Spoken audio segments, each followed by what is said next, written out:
Hi viewers, welcome back to my channels. Today again come up with another video, and today's video about this router.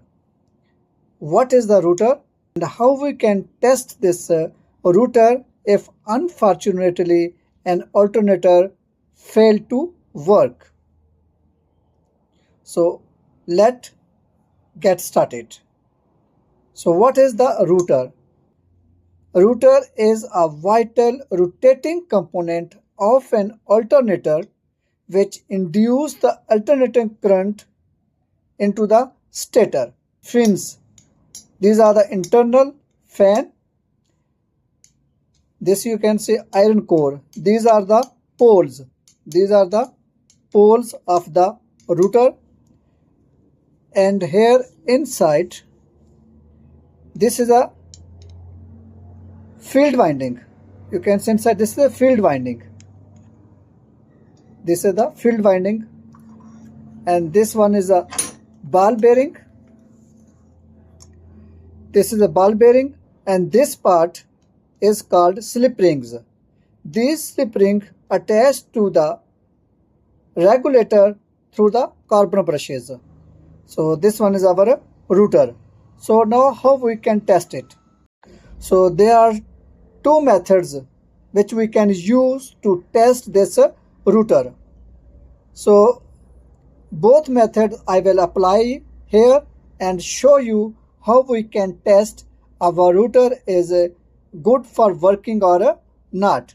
So actually what we test our windings, field windings. Here field windings, the main thing is to test the field windings. Field winding is broken or it working. And secondly, we check the short, if winding is our short to the body or not. So let's start the testing.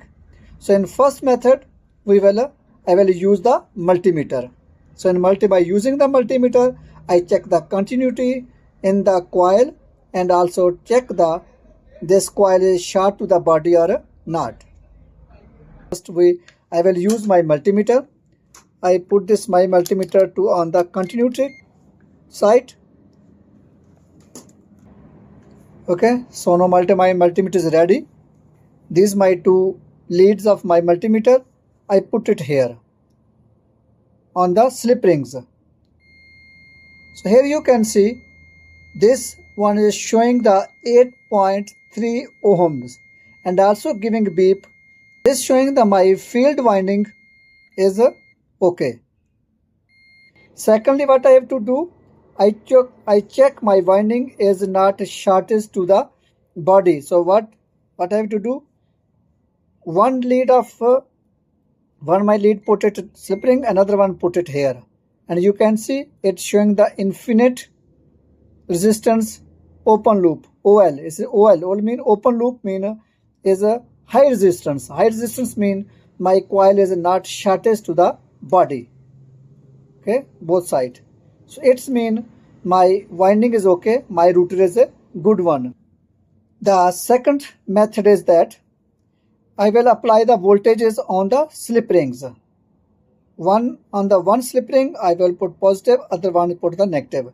So I will apply the battery voltages too, because this router needs the DC voltages.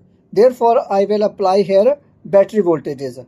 I will apply 24 battery voltages here, and if this coil make the magnets, it means my router is a good one. So I will show you.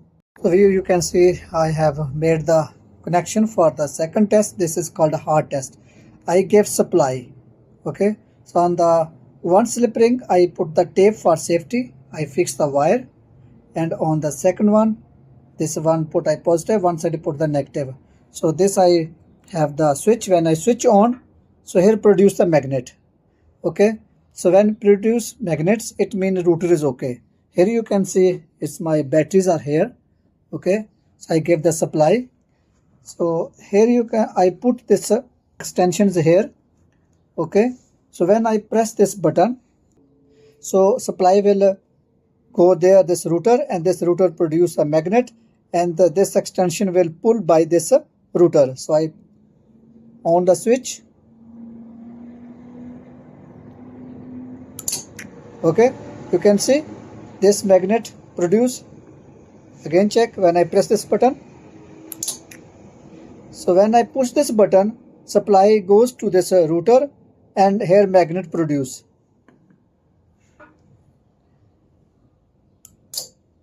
Okay, so it means my rotor is okay. So this was the second test for this rotor. Viewers, hope you like this video. If this video is helpful for you, please give a thumb up and subscribe for more automotive tips.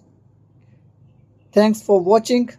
See you next time in next video.